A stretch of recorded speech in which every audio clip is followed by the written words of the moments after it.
ሰላም ሰላም ወደ ቻናላችን ተከታዮች እንዴት ናችሁ? ሁላችሁም በያላችሁበት ሰላም እንደሆናችሁ ተስፋ አደርጋለሁ። በዛሬ ትምህርታችን ኦል ፓስት ቴንስ ኢን ዋን ሪቪዥን። ስለዚህ ፓስት ቴንሶችን ሁሉንም የፓስት አይነቶች አራቱንም የፓስት አይነቶች ሲምፕል ፓስት and past continuous, past perfect እና past perfect continuous tense አራቱንም በአንዴው in short time እናያለን ማለት ነው።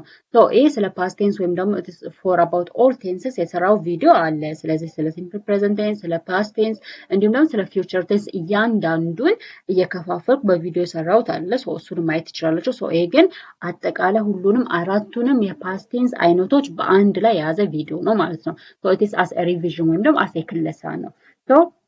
እናንተም ለዚህ ቻናል አዲስ ከሆናችሁ ቻናሉን ሰብስክራይብ በማድረግ እንዲሁም ደግሞ ውድ የቻናላችን ተከታዮች ይህን ቪዲዮ ላይክ በማድረግ እስከ ቪዲዮ መጨረሻ ድረስ አብራችሁን እንድትሆኑ በአክብሮት እጠይቃችኋለሁ። ቀጥታ ወደ ትምህርቱ። this is all past tense in one revision. the first one is simple past ነው ወይም ደግሞ simple past tense የሚባለው ማለት ነው። simple past tense ማለት talk about past action ወይም ደግሞ ስላለፈ አክሽን ኃላፊ ጊዜ ላይ ስለተፈጸሙ ድርጊቶች የሚያወራ ከሆነ it is simple past tense ይባላል። it is a finished action in the past. past ላይ ወይም ኃላፊ ጊዜ ላይ የተፈጸመ ያበቃለት አክሽን ወይም ደግሞ ተግባር እሱን ለመግለጽ የምንጠቀመው ቴንስ አይነት ወይም ደግሞ የጊዜ አይነት ሲምፕል ፓስት ቴንስ ይባላል። ስትራክቸሩ ስናየው it is subject plus verb to ነው verb example እዚህ ጋር I worked yesterday. I worked yesterday. most of the time it is yesterday, last week, ago የሚሉ ቃላቶች to talk about it is a past tense ለማውራት የምንጠቀማቸው ቃላቶች ናቸው። it is verb to ይሆናል ብለን ስለዚህ worked it is the regular verb ማለት ነው። regular verb ስለዚህ verb ላይ ed በመጨመር it is ወደ verb to ብንቀይራቸው it is regular verbs ይባላሉ። I worked yesterday. እኔ ትላንትና ሰርቼ ነበረ። the action is completed. አክሽኑ ምን ሆነ ማለት ተፈጽሟል ማለት ነው። አክሽኑ ኃላፊ ጊዜ ላይ ወይም ደግሞ ያለፈ ጊዜ ላይ ከተፈጸመ it is a simple past tense ይባላል። she visited her grandmother. she visited her grandmother. እሷ ሴት አያቷ ጎብኝታ ነበረ። እሷ ሴት አያቷን ጎብኝታ ነበረ። visit የሚለው ላይ ed ጨመረ it is visited ይሆናል ማለት ነው። and they went to school.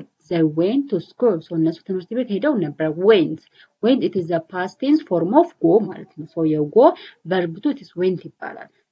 they went to school. እነሱ ትምህርት ቤት ሄደው ነበረ።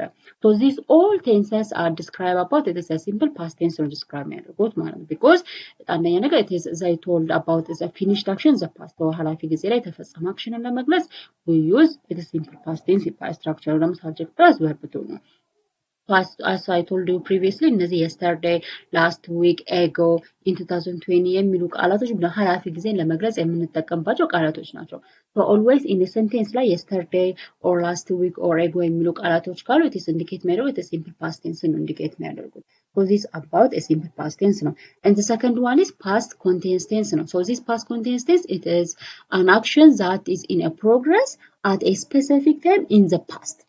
ኃላፊ ጊዜ ላይ በሆነች ስፔሲፊክ በሆነች ወይም ደግሞ በተወሰነች ታይም ላይ ወይም ጊዜ ላይ የተፈጸመ አክሽን ፕሮግረስ እያደረገ ከሆነ ወይም ደግሞ ኮንቲኒው እየቀጠለ ከሆነ it is a past continuous tense ይባላል። structureም subject plus was or were plus verb by nature. why verb by nature? because the action is progressing or it is a continuous action ስለሆነ ስለዚህ አክሽኑ ፕሮግረስ ላይ ወይም ደግሞ continuous action ስለሆነ verb by nature የምናደርገው። and was ደግሞ for a singular subject we use was ነው። and were ደግሞ it is for a plural subject ደግሞ were እንጠቀማለን። for example እዚህ ጋር I was studying at 8 p.m. I was studying at 8 p.m. 8 p.m. ላይ ሳነብ ነበረ። 8 p.m. ላይ እያነበብኩኝ ነበረ። the action is progressing in a specific time ማለት ነው። ስለዚህ 8 p.m. ላይ ወይም ደግሞ it is to 8 p.m. ላይ ምን እያደረገች ነበር? እያነበበች ነበረ። at a specific time ላይ ፕሮግረስ የሚያደርግ አክሽን ወይም ደግሞ continuous ቀጣይነት ያለው አክሽን it is past continuous tense ይባላል። as I told you for singular subject we use was ነው. for plural subjects we use were ነው. and the other example is she was cooking when I arrived. she was cooking when I arrived. እኔ በምደርስበት ሰዓት እሷ ምግብ እያበሰለች ነበረ። እኔ በምደርስበት ሰዓት እሷ ምግብ እያበሰለች ነበረ። so the action is ongoing in the past ማለት ነው። past in the past in a specific time የሆነ የተወሰነ ሰዓት ላይ ምን እያደረገች ምንድነው it is the action is ongoing ነው ማለት ነው። so she was cooking when I arrived so እኔ እዛ በምደርስበት ሰዓት እሷ ምግብ እያበሰለች ነበረ። and they were playing football እነሱ ኳስ እየተጫወቱ ነበር on a specific time ላይ በሆነች ሰዓታት ላይ እነሱ ኳስ እየተጫወቱ ነበረ so the action is ongoing in the past time ማለት ነው so it is most of the time words like while when የመሳሰሉ ቃላቶች እነዚህ it is to tell about it is a past continuous tense ለመግለጽ የምንጠቀማቸው ማለት ነው And the other form of simple past tense is past perfect tense. So this past perfect tense is used for an action happened before another past action. So ኃላፊ ጊዜ ላይ የሆነ አክሽን ከመጀመሩ በፊት የተፈጸመ happened የሆነ የተፈጸመ ወይም ደግሞ completed የሆነ አክሽንን ለመግለጽ we use past perfect tense ነው የምንጠቀመው. So structureም ደግሞ subject plus had plus verb 3 ነው. So እቺ had it is for a singular subject and for a plural subject had ነው የምንጠቀመው. And the verb is verb 3 ነው የሚሆነው. So subject plus had plus verb 3 ማለት ነው. Example I had finished my work before dinner. So ከእራት በፊት ስራዬን ጨርሼ ነበረ. So an action is happened or completed before another past action. So ያለፈ አክሽን ወይም ኃላፊ ጊዜ ላይ ሌላ አክሽን ከመጀመሩ በፊት የተፈጸመ አክሽን ወይም ደግሞ completed የሆነ አክሽንን ለመግለጽ we use past perfect tense. So በዛ መሰረት I had finished my work before dinner. So ከእራት በፊት ስራዬን ጨርሼ ነበረ. So she completed before her dinner. So ከእራት በፊት ስራዋን ጨርሳለች ማለት ነው። ስለዚህ ሁለቱም ስራዎች ሁለቱም አክሽን ፐርፎርምድ ሆኑ ምን ላይ ነው? it is past tense ላይ ነው ወይም ኃላፊ ጊዜ ላይ ነው ሁለቱም አክሽኖች የተከናወኑት። So ግን አንዱ አክሽን ከመጀመሩ በፊት አንዱ አክሽን ምን ሆነ ማለት completed ወይም ደግሞ happen ተፈጥሯል ማለት ነው። በዛ መሰረት ታረዱ so the other one is she had left when I arrived so እኔ በምደርስበት ሰዓት እሷ ሄደች ወይም ደግሞ left አደረገች ነው አይደል she had left when I arrived so left ማለት it is a verb 3 of leave ነው leave ማለት መተው መልቀቅ መሄድ አይደለ so she had left ሲባል left ማለት it is the verb 3 of leave ነው so she had left when I arrived so እኔ በምደርስበት ሰዓት እሷ ሄዳ ነበረ ወይም ደግሞ እኔ በምደርስበት ሰዓት እሷ ሄደች so the action is performed before another past action ማለት ነው the other one is they had already eaten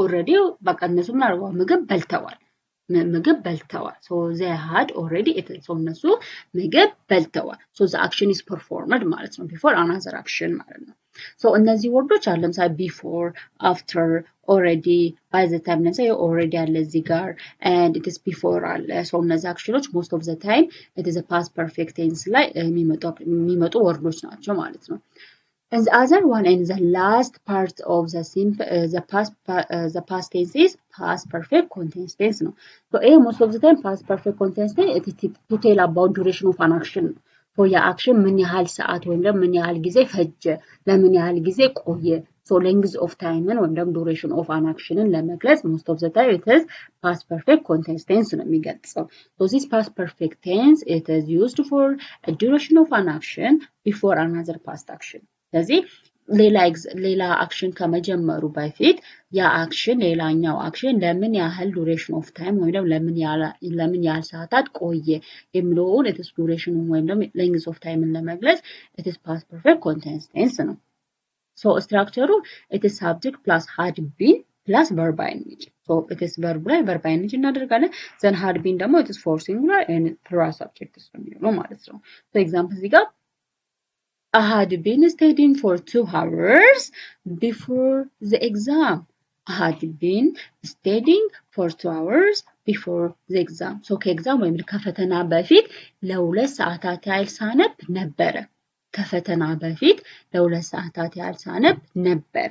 So I had been studying for 2 hours before the exam. So ከፈተና በፊት ለ2 ሰዓታት ያህል እያነበብኩኝ ነበረ.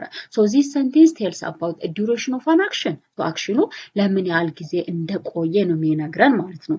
So ያ action ለምን ያህል ጊዜ እንደቆየ የሚነግረን ከሆነ the tense type is past perfect continuous tense ነው ማለት ነው።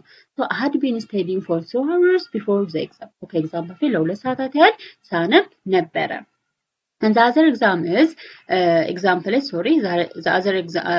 is she had been working there since 2020 ከ2020 ጀምሮ እሷ እዚህ እየሰራች ነበረ።